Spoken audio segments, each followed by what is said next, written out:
Dumating na umano ngayong Sabado, October 14, 2023, sa Sitio Kapihan, Socorro, Surigao del Norte, ang mga contingent ni Senador Bato de la Rosa, at Surigao del Norte Governor Lyndon Barbers, kasama ng mga sakop ng PNP at AFP, upang mag-ocular inspection, sa nasabing pugad ng kultong Socorro Bayanihan Services Incorporated o SBSI. Nasaksihan umano ni Senador Bato de la Rosa, ang sinasabing mass grave, na kung saan ay doon umano itinatapon ang mga bangkay sa isang ilegal na cemetery.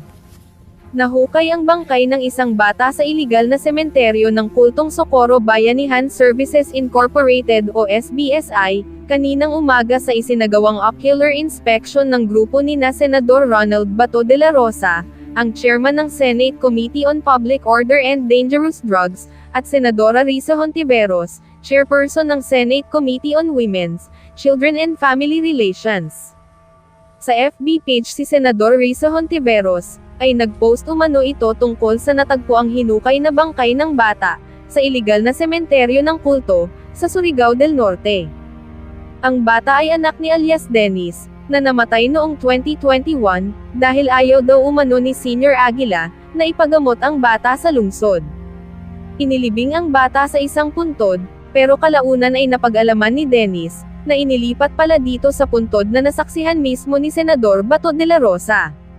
Wala ang ama na si Dennis noong inilipat ang bangkay, at ngayon niya lang ulit nasulyapan ang bangkay ng kanyang anak. This is the cemetery that we established. Wala pa kaming ibang cemetery, sir. Nilipat nga daw. Bakit Saan nilibing? Saan nilibing? Doon sa Pantagol sa Padanggil.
Ay,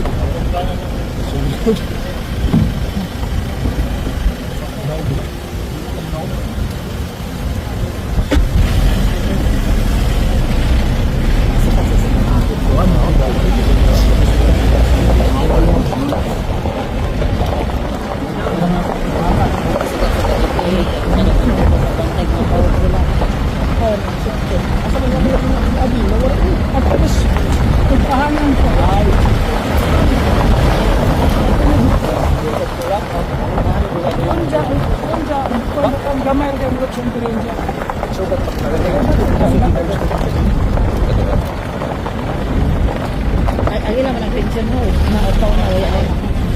Sige, magdagwas o. Ay, nakawud na.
Subos, largo.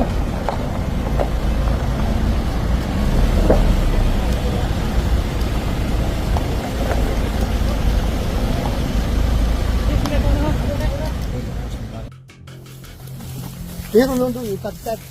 Yan ang full talaga. Pulahan. Ipanahon nyo ng isang pinsit. Dati pa. Dati o. Ingat.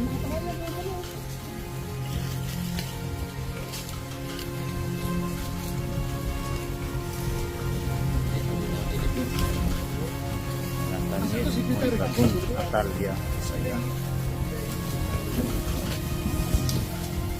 May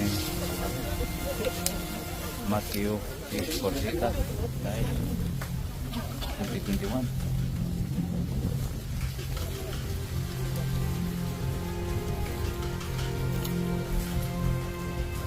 Bagong debut.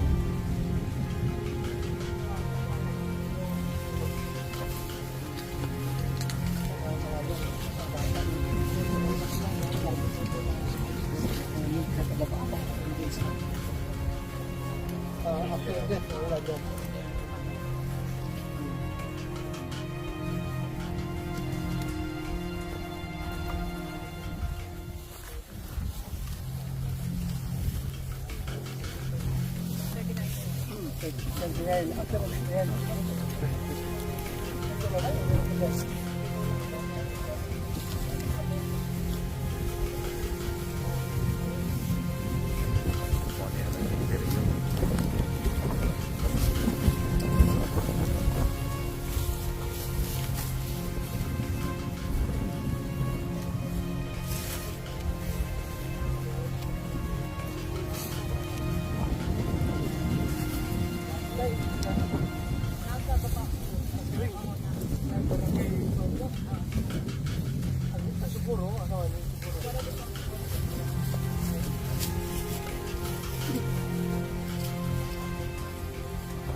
asawa sang mangkot hapon. Da ito ko tanag sama tinuod na ilis may ang sa bata niya. Nana kay bagong tatay din. Oo, nana kay bagong tatay. Kasi sabi nga, Goldwyn. Kaharap mo kayo si Goldwyn. Doon. Dili sila. siyempre talaga siya. Dili. Oh. Sabi nito na kaya ito nangamatay ito dahil binabawalan daw sila ni Senyor Aguila na mag-hospital sa baba. Yung asawa ni Lord. Sir, Yes. Ay, siya, amahan ha, aman. Siya ang amahan. Asawa mo ikon. Siya ang amahan ng bata, ha? Siya ang father ng bata. Siya na mismo so nagsasabi. sinasabi ko na sir, may mga first aider kami dito. In times of emergencies, we have the registered nurse. Mayroon po kami mga ganon. Tapos, ma-refer po nila going to Socorro Hospital, RH, Dapa. Ang dami pong mga cases. You have to check, sir. Marami po kaming admission sa Dapa, sa Socorro, sa Surigao. Oh, check natin yan later. Check natin. Pero itong statement ng testimonya ng father, anak niya, yan, ilihor de... Sir, I am not the authorized person, pero sa pagkakaalam ko, during that time na namatay yung anak niya, nasa laot siya, nangingisda. So, sa Rickson, siya po yung kapatid ng asawa niya. Sa Rickson, hindi po ako authorized, pero yun po ang pagkakaalam ko. Wala si Randolph during the death of, ano ba kayo, daughter yata or son, hindi ko alam. Sa waya ko din sa pagkamatay. Hindi ko, yun po ang alam ko, wala siya. Nangisda siya. Siya daw nagpugo sa bata. That's my knowledge. Dito ra Sir, Dito ra nagilubong. Dito, ginubong. Okay, ang mga nailubong nga dito sir sa mga bata. Natanawon na po. Why mga dili ko Siya, karga niya yung bata daw. Siya Sir, daw this is nagpugo. the cemetery that we established. Wala pa kaming ibang cemetery, sir. Nilipat nga daw. Bakit kami Saan nilibing? Saan doon nilibing? sa Pantagol sir sa Paganggil. malapit sa Nilipat lang ito ngayon. Bago lang. bago lang. Mali ang date. Pero, Mali ang date kasi namatay yung anak ko 2020. tapos, Yung nanganak ng asawa ko December 14, 2020 namatay siya December 16, 2020. Eh, nilibing ko siya December. so hindi ito cemetery. Hindi ito original Hindi. Itong bago lang ito mag-cross. Bago to po. Bago. Bago. Kailan lang ito ginawa? Kailan yung ginawa ito? Ha? Kailan ito ginawa? Sir, after po nung wala pa pong permit dito. Wala pa pong permit. Naglilibing na kami. Oo. Tapos, ang ginagamit talaga ni Milibing, parang may option yung mga tao dito na ilibing. Kung gusto nila dito, ilibing. Pero, mayroon ko dito sa sige. Tapos, ngayon lang, kasi ngayon lang to na-execute yung death donation.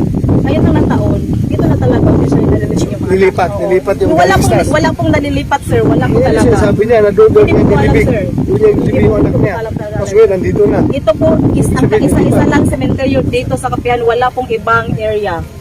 Saan mo nilibing yung anak mo? Sa Paganggil. Saan yung Paganggil? Yung yung parang team nila, yung Doon sila nag-training. Sir, bakit namatay yung anak mo kamo kanina? Kasi yung anak ko sir, suwi siya, pagpanganak siya. Tapos gusto ko siyang, kasi yung bata parang nakakain ng ruby sa sabi ko sa asawa ko, punta natin sa bayan para ma-hospital yung bata, para mabuhay siya. Kasi tatlo na lang yung anak ko sir, dalawang babae, isa lang lalaki. So bakit hindi dinala sa ospital? Kasi pinagbawalan sir. Nagbawalan. Sir, hindi po talaga ito yung totoo, sir. You have to check. Sabi ng asawa ko, sa bakit hospital. dadalhin pa natin yung anak natin sa ospital? Andito naman yung Panginoon natin na si Senyor Aguila. O kaya wala akong magawa kasi ayaw din ng asawa ko eh. Sabi ng magawa ko, sir. Dahil sila talaga ang masusunod. Bakit kung pilitin mong lumabas, anong mangyayari sa inyo? May nakaharang doon dalawang gate, hindi ka makakalabas doon. Basta-basta dahil may mga agila na kapatay. Kahit kunwari agaw buhay, bawal lumabas. Pero sa tingin mo, madala mo yung anak mo, kung dito talaga yung cemetery, madala mo ba sa ganyang daanan? Yung bata? Ito, kung dito yung sabi nilang cemetery, kaya dalhin yung bangkay dito sa dinaanan natin. Sa tingin mo, yung bata mo, yung anak mo, kung totoong dito daw, sabi na dito daw yung cemetery. Hindi kayo pupunta dito para palayasin kayo. Yes, thank you po. Thank you. Mga Pilipino kayo. Pero yun nga, depende sa magiging desisyon ng DNR kung gagawin nila, ipapatuloy yung pagbarma ninyo o ilibok nila na sa kanila na yan. Kung whatever decision, isa na naman tayo yung marunong umintindi, ha? You should be prepared. Ako, problema na. Pero, kung pananglitan, kung ikaw na DNR na i-cancel, ayaw mong kabayaka. Di amang ko. Tutaban nila mo. Tutaban nila ang rasta, kung nila ng DNR, DSWD, LHA, DSUN, and of course, ang opisina ni Senator Bato. No? Okay. Kung ikasugod, kung ikaw na DNR, nahala, sige, magpadalyon ka mong likod. Pag-ali na gabo kung pananglitan mo tao, pananglitan ba? Makaasa sa kamo. Kung may isinag-aso kayo niya, eskwelahan sa mga bata. Kung musugot ang DNR na, magpadalyon mo o musugot ang DNR, ang provincial government at magtungkol ng eskwela.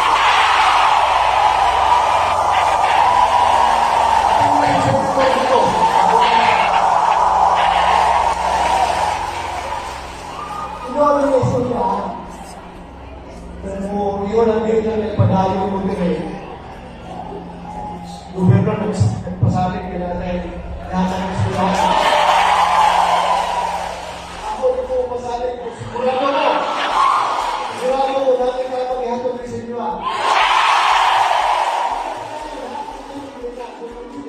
Patayin mo, sunod dito sa paraan. Kung yun ang din na kumana, limok natin yung pangbarma. Musunod mo sa wala o hindi? Natapit ka ng tao. Natapit ka ng tao. Sunod na. Sunod na. Hindi ka magpaganda kay Lison ka naman yun ang gobierno. Ano na yung gusto niya? Pero ako po kanta. Ano yung ginawa kita mga sa mga yun? Pakakanta. Pagpalayo mo ka rin.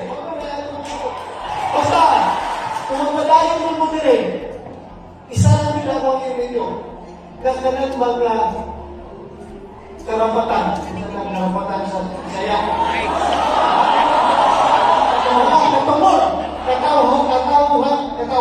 Katawhan, human rights sa mga kabataan. Dapat natong pinagdayan, ha? Ilang katungod para ang eskwela, ang ilang katungod para musulod gawa sa inyong lugar ninyo, ang ilang katungod na mabuhay mo ka ng araw na normal at ang bandayan. Isip kita mga tiguran, bandayan ka ng mga bata. Diba? So mga ito, lirik para kalaban ninyo. Kaya kung kalaban ko ninyo, di ako manin rin. Ano manin ko kung nasubo ko ninyo? Lola nyo, bisag gabay lang. Kahit kunting galit sa inyo, wala ako. Kaya kami andito dahil gusto namin maklaro yung katotohanan ng mga aligasyon patungkol sa inyo. Dahil ayaw rin namin na dahil kami sa katotohanan. Totoo lang. Kaya, sabi ko kanina doon sa mga interview ko na marami, yung mga minoridad na nag-asawa, nag-anak, kasi ayaw man nila sabihin na kinasal sila, kahit nasabi ng mga bata na nandun sa baba na kinasal mo sila ni Senyor Aquila,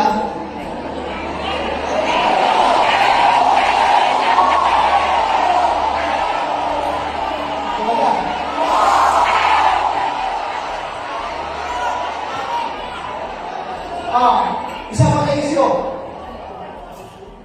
Gano'n ninyo mga anak ko mga ismilan.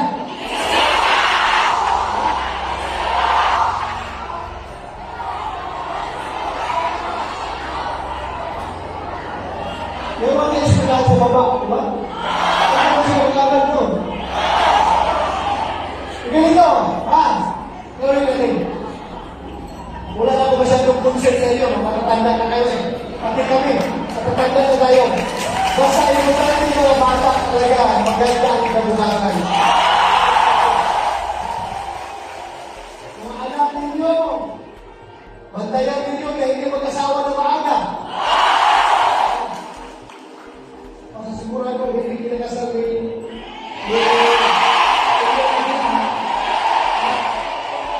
walang kasal na nangyari. Ayaw nyo kasal na wala ninyo. So kung gusto magpakasal, paano kung anong gawin nyo? Ha? Simbahan! Isang simbahan! Ha? Siguro! Ngunit magkasal na legal.